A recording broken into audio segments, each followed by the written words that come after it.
this is an iHeart podcast. Guaranteed Human. With no fees or minimums on checking accounts, it's no wonder the Capital One bank guy is so passionate about banking with Capital One. If he were here, he wouldn't just tell you about no fees or minimums. He'd also talk about how most Capital One cafes are open 7 days a week to assist with your banking needs. Yep, even on weekends. It's pretty much all he talks about, in a good way. What's in your wallet? Terms apply. See CapitalOne.com/bank. Capital One, N.A., member FDIC. Running a business is hard enough. Don't make it harder with a dozen apps that don't talk to each other. One for sales, another for inventory, a separate one for accounting. That's software overload. Odoo is the all-in-one platform that replaces them all. CRM, accounting, inventory, e-commerce, HR, fully integrated, easy to use, and built to grow with your business. Thousands have already made the switch. Why not you? Try Odoo for free at odoo.com. That's odoo.com. Brought to you by the reinvented 2012 Camry. It's ready. Are you?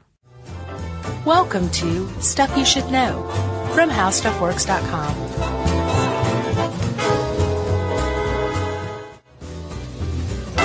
Hey, and welcome to the podcast. I'm Josh Clark. There's Charles W. Chuck Bryant. Snap, snap, snap. That was my camera impression. You could do, you got your little iPhone. You could do, the little sound if you wanted. I guess I could. Is that the sound it makes? Is that your iPhone camera impression? That's my own personal rendition. Did I introduce this yet? I have not. I'm Josh Clark. You did. Oh, I did. You didn't say this is stuff you should know. This is Stuff You Should Know. The podcast, right? That's right. Have you noticed I've started to differentiate between the podcast and the nothing else? Oh, yeah. Here, let's see what we got. There you go. Yeah. So, Chuck, had you been, in the act of vandalism, murder, theft, or had you gotten up and left some sort of scene behind, that picture would have constituted crime scene photography. Yeah. That is not my intro. Oh, okay.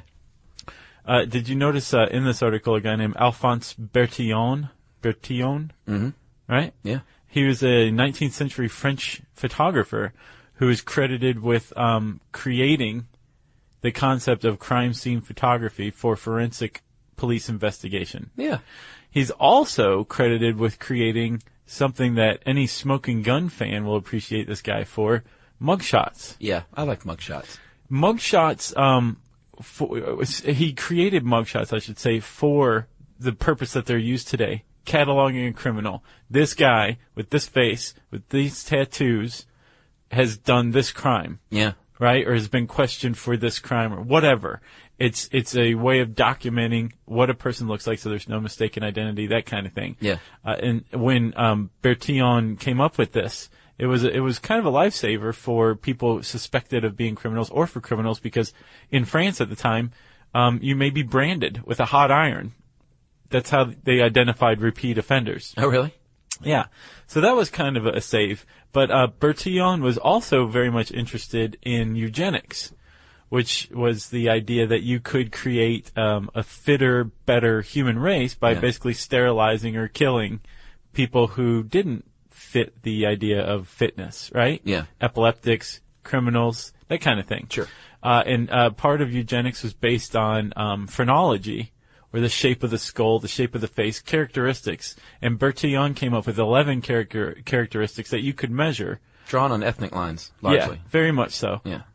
But using calipers and other instruments, and he came up with this uniform measurement set. That's the other reason he started doing mugshots, right? And it actually worked for a while until in the early turn of the century, the last century. Yeah. Not this past one, the one before. Okay. At Leavenworth Prison, a guy was using this Bertillon measurement. It was standard procedure by them. Yeah. To book somebody in named William West. And this guy who was doing the measurements, that was his job, so he knew everybody in the prison's measurements by heart pretty much. Right. He was like, I have measured your face before. And this William West was like, no, I promise you I've not been here before. And he's like, I don't know, let me look. So he looks it up and sees that, yes, he has indeed come up with these same exact measurements for these 11 different distinct characteristics. What? Which Bertillon calculated to be 1 in about 4 million, the chances of two people having the same characteristics. And not only that, this Leavenworth forensics guy finds that they're attributed or cataloged with a guy by the name of William West. Here's the thing. The guy he was processing, wasn't lying. The other William West was still in prison in Leavenworth with the same 11 characteristics. So as of that guy's processing, there were 2 William Wests with identical facial characteristics in Leavenworth at the same time. So was that the beginning of the end of mugshots being used in that way? Pretty much. Because from what I understand, with the characteristics, it was sort of like he was using that as proof. Like, just look at the guy. Just look at him. Right. Look at the face. Well, not only that, by creating a catalog of people along these 11 characteristics, like how far apart your eyes were, like how protruding your eyebrow ridge is, that kind of thing. You would conceivably, and then we're very much doing something along the same lines with DNA today. Right. We're conceivably saying, well, this person with this, pronounced eyebrow ridge is, very much predisposed to acts of murder and violence, because as you've seen, all these other people that we've cataloged have this protruding eyebrow ridge, and that common characteristic shows that you're a murderer. Not a very good way to nab a criminal. No, but it's the same point that we're at with these DNA databases that we've spoken about too, Chuck. That's right. Let's get back to crime scene photography, shall we? Yes, Bertillon was the first guy to really do that, and he was the first guy to, there's been forensic photography, they said, since pretty much the camera's been around. Yeah. But he was the first guy to say, you know what, let's do some different angles, and let's get some real close-ups, and let's survey the whole scene, and now we have sort of a picture of what the whole crime scene looks like. Right. And that was crime scene photography. Methodical. He was the first to really apply a method to it. Before, it kind of grew out of newspapers printing crime scene photos. Yeah. Like the guy in Road to Perdition, Jude Law. Yeah, I enjoyed that. It was a good movie. Yeah. But they would go for the art or the shock value of it, not necessarily the evidentiary value of it. So yeah. Yeah, it's very sensationalistic. Yeah. Crime scene photography is obviously very important because evidence is transitory. You clean up a crime scene, you remove the body, lift the fingerprints, you do all that stuff. So you need to get it while the egg is still in the pan, as they say. Who says that? No, I think you just said that.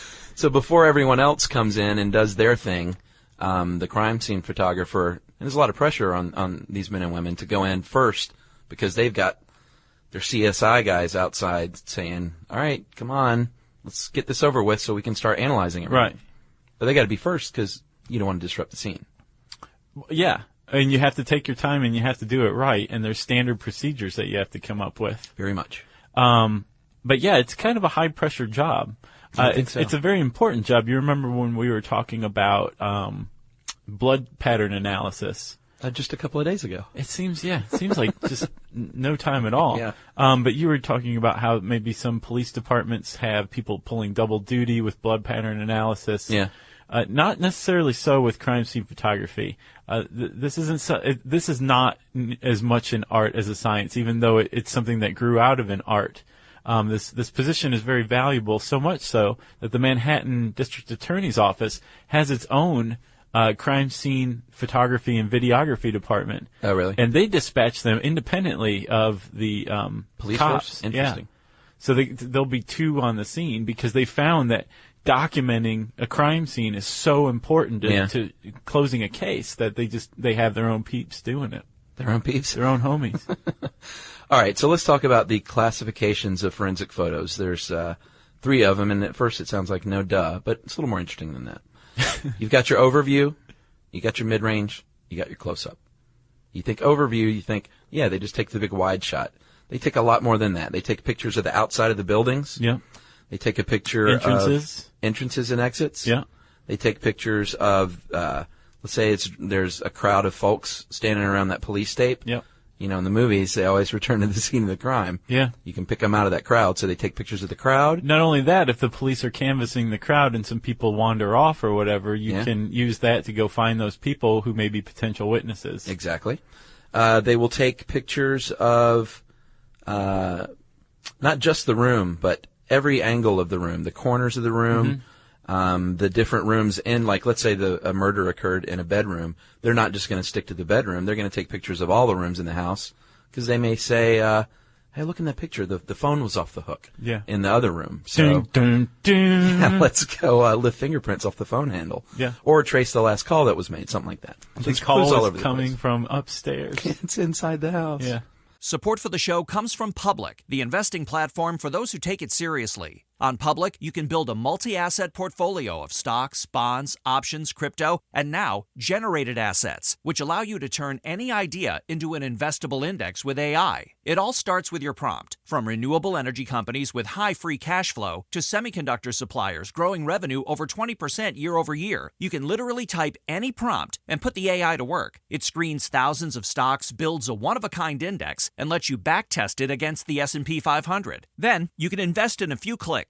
Generated assets are like EFTs with infinite possibilities, completely customizable and based on your thesis, not someone else's. Go to public.com/podcast and earn an uncapped 1% bonus when you transfer your portfolio. That's public.com/podcast. Paid for by Public Investing. Brokerage services by Open to the Public Investing, Inc. Member FINRA SIPC. Advisory services by Public Advisors LLC. SEC registered advisor. Generated assets is an interactive analysis tool. Output is for informational purposes only and is not investment recommendation or advice. Complete disclosures available at public.com/disclosures. Every great idea deserves the power to bring it to life. Meet the all-new Dell XPS laptop, the perfect combination of style, power, and performance, designed to elevate everything you do. With its modern ultra-thin design, it's as stunning as it is functional. And the battery? It's built to last all day long. From that first sip of coffee to your evening wind down without missing a beat. And when it comes to performance, the XPS doesn't just keep up, it leads the way. Whether you're tackling your biggest projects or bringing your creative vision to life, it's built for editing photos, mixing tracks, and designing masterpieces. Powered by the Series 3 Intel Core Ultra processors, the XPS gives you the freedom to create without limits all day long. The Dell XPS proves there's no need to compromise. Style, power, and reliability come together in one expertly crafted machine. Check out the all-new Dell XPS at dell.com/XPS. So that's the overview. That's the shot, overview. right? And that pretty much is like, okay, here's the boring part, and then oh my god. Yeah. Now we're at the mid range, right? Yeah, that's when you zoom in a bit on some of the gruesome aspects of the crime. I've told you before, I think I've mentioned it, that I've seen like some crime scene photography that's really like, Yeah. guy in the woods. No, thank you. Yeah. Not for Kurt Cobain. People are always trying to find that photo. Yeah. His well, it wasn't a crime scene, but his death scene. Yeah. I'm Or not- or was it? Yeah. Oh, that's right. Courtney, or who was that? Investigative journalist that tried to pin it on her. I don't. There's a documentary. Yeah, it was that guy, Nick something or other. Nick Cage, Nick Cave, Nick Love, No, none of those people. Nick and Jessica. Yes, that's who it was. Okay. So the mid-range shots are pieces of evidence, like the murder weapon if it's there. But you're not, you're going to do some different variations. You're going to zoom in on the murder weapon, obviously. Right. But you also want to show it in relation to where it is on the scene. Yeah. Like it was laying, on the floor 3 feet from the body. Yes. And now you can take it away now. Right. After the mid-range, we come to the close-up. And the close-up's going to be like maybe the murder instrument, a tattoo on the victim's body. Yeah. Scar. Scar, serial number if somebody used like a DVD player to beat somebody else to death with it. You got to catalog the murder weapon, that kind of thing. Yeah, good point. So this is what the close-up's useful for. And then when you're taking a close-up photo, you take one with like an instrument, like a ruler or something like that to provide scale. Yeah. And then you also take a duplicate photo, the same photo, without the measuring device. So the defense can't be like, oh, well, that ruler was actually covering up, incontrovertible evidence that my client was not guilty. Yeah, covering up the name of the killer. Right. Yeah. So it's important to take two. You're right. Yeah. They also have to be really detailed with a photo log, has all the details. Nowadays with digital photography, you have, you can have the sequence of photo number, the date and time, all that like already stamped on. Mm-hmm. But back in the day, they would, use a log and a book to record all this. The filters that they use, like, hey, I used a daylight filter out here because I had to, but it's, it can't be tainted. So you got to let people know that was a filter used. You got to be honest. Got to be very honest. Yep. Chuck, we also mentioned that there's a standard operating procedure that you have to come up with. One of the big aspects that lends credence to crime scene photography is that sensationalism has been pulled completely out of it, has no place in it whatsoever. Yeah. And one of the ways that you ensure that your photographers aren't being sensational or can't even be accused of being sensational is by coming up with a standard operating procedure and method that you are going to employ when taking photographs, right? Yeah. So you have to have things like maximum depth of field, Yeah. which is the amount of a photograph that's crisp and clear and in focus, right? You can't be all arty and do one of those like portrait things where the background is blurry. Right. It might look neat. If you're telling the cadaver to make love to the camera, you're on the wrong path with your crime scene photography. Yeah, the last thing you want is for your boss to say, "Boy, these are really sensational." Yes. Because while you might say, "Well, thanks," that's not what you're looking for. No, I know. No, not at all. You don't want art school calling you. So other technical specs that should make up this photo taking procedure, right, are you want to make sure that the photo is as sharp as possible, and that none of the devices that you're using to measure are blocking anything. You don't want to get creative with how you take the photo. You don't want to cover up anything, leave anything out. No. You can't let anything be blurry that's important, that kind of thing, right? Yeah. And that's just part of this larger standard operating procedure, correct? Yeah, and that's for the picture taken itself. Right. But the procedure also includes afterward. You have to have a standard chain of custody, image security, because Dexter leaves the crime scene with the camera, and what's he going to do with it? Right. Or if he hands it to what's the one guy? The comic relief. Yeah. Have you seen his truck? Oh, it was yeah, in yeah. one episode. I couldn't believe it. But he hands it to I don't want to get any emails, Chuck. Well, look it up. He hands it to Makusa. Yeah, Makusa. And Makusa should sign something that says, "I took custody of this flash drive Yeah, from Dexter Morgan, and my name is Makusa." exactly. And then he'll make some vague sexual joke, Yeah. and everyone will laugh at home. Right.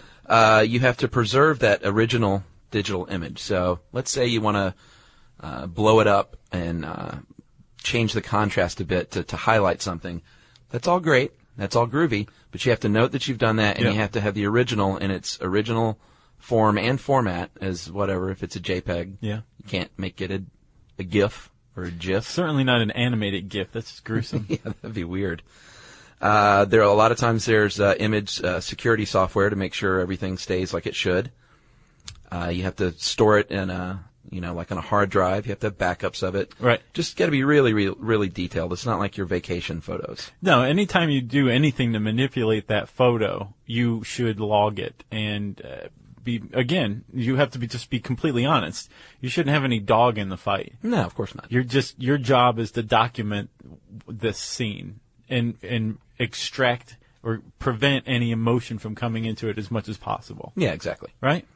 Let's talk about the kit, which isn't super exciting, but you're going to have your camera, maybe a couple, Yeah. if you're into that. Yeah. You're going to have a variety of lenses that will work for different crime scenes. You're going to have some filters if you need them. You want your wide-angle lens. You want your mid-range. You want if you want to zoom in on something and you don't want to get down on the floor, Right. you might want a zoom lens. Yeah. Be a good idea. Light meter. Make sure everything looks great. So Chuck, what is the, I noticed the gray card. What's the gray card? I saw it works with the light meter. Yeah, I think you use that to set your meter. Is that right? Like you use that's your meter understands this is the gray card. It's I think so. It's the zero value. I think so. I think it's sort of like white balancing a video camera. I gotcha. Okay. I might have that wrong though. And generally you're going to use color unless they said things like latent fingerprints sometimes or show up better in black and white. Yes, but So it's most not time like you're you're going to getting use arty. color. Yeah. Should we mention video since I said that word? Yeah, I think it's become a lot more prevalent since the advent of the video camera, right? I'd say so. And especially nowadays, they have SLRs that shoot great high-def video. I've seen it. So you can have all in one package here. I know. You don't have to have a couple of cameras you have to tote around. So is SLR a brand name? No. Okay. It's is it single lens reflex, I believe? That's a guess. Support for this show comes from Public, the investing platform for those who take it seriously. On Public, you can build a multi-asset portfolio of stocks, bonds, options, crypto, and now generated assets, which allow you to turn any idea into an investable index with AI. It all starts with your prompt, from renewable energy companies with high free cash flow to semiconductor suppliers growing revenue over 20% year over year. You can literally type any prompt and put the AI to work. It screens thousands of stocks, buys one-of-a-kind index, and lets you backtest it against the S&P 500. Then you can invest in a few clicks. Generated assets are like ETFs with infinite possibilities, completely customizable and based on your thesis, not someone else's. Go to public.com/SYSK and earn an uncapped 1% bonus when you transfer your portfolio. That's public.com/SYSK. Paid for by Public Investing. Brokerage services by Open to the Public Investing, Inc., member FINRA and SIPC. Advisory services by Public Advisors, LLC, SEC registered advisor. Generated Assets is an interactive analysis tool. Output is for informational purposes only and is not an investment recommendation or advice. Complete disclosures available at public.com/disclosures. Every great idea deserves the power to bring it to life. Meet the all-new Dell XPS laptop, the perfect combination of style, power, and performance, designed to elevate everything you do. With its modern, ultra-thin design, it's as stunning as it is functional. And the battery? It's built to last all day long, from that first sip of coffee to your evening wind down without missing a beat. And when it comes to performance, the XPS doesn't just keep up, it leads the way. Whether you're tackling your biggest projects or bringing your creative vision to life, it's built for editing photos, mixing tracks, and designing masterpieces. Powered by the Series 3 Intel Core Ultra processors, the XPS gives you the freedom to create without limits all day long. The Dell XPS proves there's no need to compromise. Style, power, and reliability come together in one expertly crafted machine. Check out the all-new Dell XPS at dell.com/XPS. All right, Josh, videotape. You know a lot about photography, don't you? Well, my dad's a big shutterbug. Nice. I grew up with it. Videotape is used a lot nowadays, and that can do a lot of things that regular SLR photography cannot. Like show you can literally walk a jury through a crime scene and show relationships to, the body or the weapons. Like a picture is one thing. It's worth 1,000 words. Sure, at least. But 24 frames per second, that's worth 240,000. Right. I would say. Yes. So video is used a lot of times, and they say if there's video that they actually video before they take the still photographs. And the CSI guys are out there going, oh, come on. You going to draw a picture too? Well, that's what they used to do originally. Do you like that setup? They would draw, oh, is that what that was? Oh, yeah. They would sketch the crime scene, but of course, I mean, it doesn't get a lot more subjective than sketches. Yeah. So when photography came along, people seized on it pretty quick. When the video camera came along, people were like, oh, this is just as good, if not better. Let's accompany the two. But you need both. They use infrared film sometimes if it's dark and you need to get a blood stain. Yep. That's when you're super fancy, I think. Yes. What else? Oh, I'll tell you the thing I thought was cool was the if you video blood spatter on a wall, let's say someone's brains were blown out over a wall, you could potentially photograph that, put a yardstick in there as a frame of reference, and then years later or days later, you can make a slide. If it's a slide, then you can project that onto the wall, even onto that wall, actual size. So you can kind of recreate it as it was before it got all cleaned up. Project it right there on the wall. That was really neat. Kind of like Princess Leia. Yeah, I guess so. Yeah. When R2-D2, is that what you're talking about? Yeah. Okay. Or when R2-D2 was projecting her as a hologram. Exactly. Yeah. Although nothing like that. You want to talk about Ouija? Yeah, Ouija's one cool cat. What's his deal? Ouija is the pseudonym of a guy named Arthur Felig. Yeah. And he was big from the 20s to, I think, the 50s. He was an independent photographer, photojournalist. And he had a special knack for sniffing out crime scenes. So much so that someone once complimented him that he had the sense of a Ouija board to predict when a crime was going to occur, so he would be in the right place at the right time to, like, really get all the photography he wanted out of it, right? How do you do that? Well, he lived in a shack behind the police station in Manhattan, and he had a police scanner. Right. And Tipsters, probably. Yeah, he basically didn't have a life. So he just sat around listening to the police scanner, and he would just head on over. He also had a pretty extensive network of informants, cops, robbers, bar keeps, prostitutes, whoever. I wonder if they based in L.A. Confidential. Was it Danny DeVito? Was he the photographer? No, I think this guy was way more put together than Danny DeVito's character was. Oh, was he? Yeah, he. Although it would make sense because Ouija, which he adopted that name, but he spelled it phonetically Weegee. Just call me Ouija. Right. He did travel to L.A. and he created a spread called Naked City, and it became the movie The Naked City. Ah, okay. Right. But he was just this famous crime scene photographer. One of the things that he became famous for was not just the crime scene. Any schmo could, shoot a dead body, and that was something. Yeah. But he would often turn and just start taking photos, like close-ups of the crowd in their prurient ecstasy. Like with these crazy, like some would be laughing and others would be smiling and some would be crying, and it was just like it would capture the range of emotion. And he has one very famous photograph called Their First Murder that was taken in Williamsburg, which is hipster central now in Brooklyn. Ah.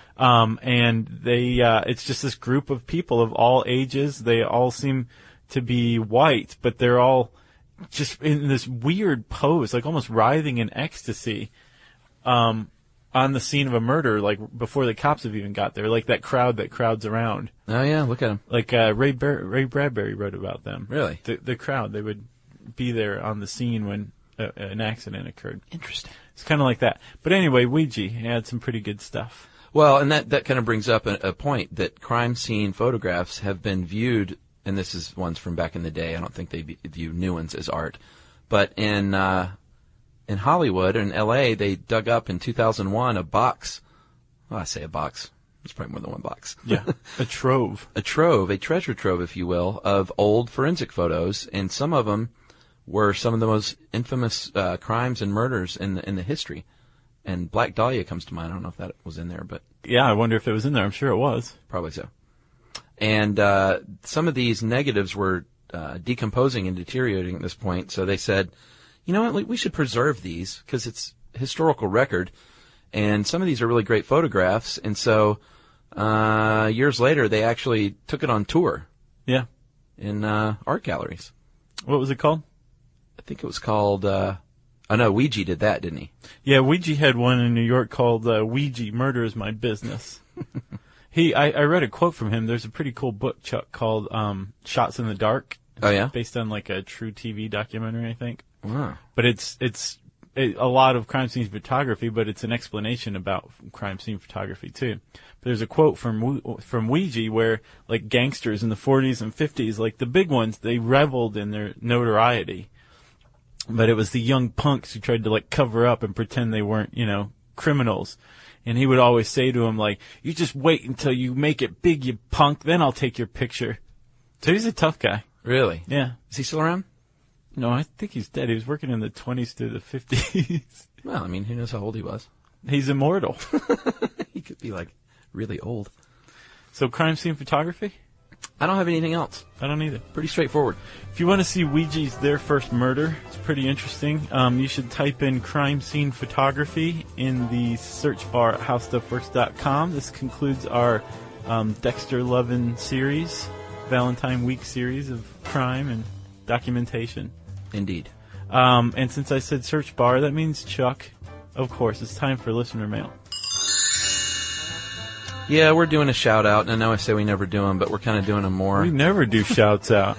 The only reason I'm doing this is because this lady has been writing me since last summer. August, I think. Oh, you really make them wait, don't For you? a birthday shout-out. No, she wrote me in August for this dude's birthday, which is now. Oh, wow. So I thought, persistence pays off. Yeah. Sarah. So her boyfriend, his name is Graham Baker, And he is turning 25, I believe, tomorrow. And she says she's collecting birthday greetings, and he's such a super fan that she thought, I think he actually said, if I ever received anything from Josh and Chuck, I would probably lose my mind. So hopefully he's going crazy right now. And she said, here's some information about him that you should read. He turns 25 on February 18th. He's doing his master's in religious studies at McMaster University in Canada, Ontario, Canada. Yeah. And is going to complete his thesis this summer. He needs some encouragement, she says, so keep on plugging away there, Graham. He's originally from Edmonton, Josh. Calls Calgary his home. And is in Hamilton until summer of 2011. That's a lot of information. She says, I live in Calgary. Oh, there's more. Is his social security number in there? No. They both listened to Stuff Mom Never Told You and Stuff You Should Know on their road trips. Nice. He lived in Prague for 4 months to study abroad. Very cool. He really likes Star Trek. He's really funny. And his 2 favorite bands? Guess. The Henry Clay People. No. The Band. No, those are my 2 favorite bands. Jimmy Cliff. No. Wilco and the National. Todd Rundgren. And Todd Rundgren. So, Graham, happy birthday, dude. And tell Sarah to quit emailing us. This has been going on for months. Yeah, I think you can reasonably block her now. Yeah, she's gone. But, yeah, happy birthday, dude. And thanks for listening. Good luck with that, the religious studies. Happy birthday, Graham and Sarah. That was very kind of you. So, if you have a birthday request, birthday shout-out request, don't send it. You can send us something else, though. And if you do, go ahead and email us at stuffpodcast@howstuffworks.com. For more on this and thousands of other topics, visit howstuffworks.com. To learn more about the podcast, click on the podcast icon in the upper right corner of our homepage. The How Stuff Works iPhone app has arrived. Download it today on iTunes. Brought to you by the reinvented 2012 Camry. It's ready. Are you? The NFL playoffs are here, and Wild Card Weekend powered by Verizon is in full swing. Man, it all comes down to this. The stakes are high, hopes are higher, and everything is on the line. My goodness! It's win or go home, and every moment counts on the road to Super Bowl 60. It's a touchdown! Wild Card Weekend powered by Verizon. Through Monday. Visit watch.nfl.com for the full schedule. These days, it seems like AI agents are just about everywhere you turn, every field and every function. But without identity, you can't trust they'll serve your business instead of jeopardizing it. Fortunately, Okta helps you get identity right by securing your AI agents' identities, giving you a single layer of control, a single standard of trust. So whether an AI agent supports a single user or your entire enterprise, with Okta, you'll turn risk into opportunity. Secure every agent. Secure any agent. Okta secures AI. This is an iHeart podcast. Guaranteed Human.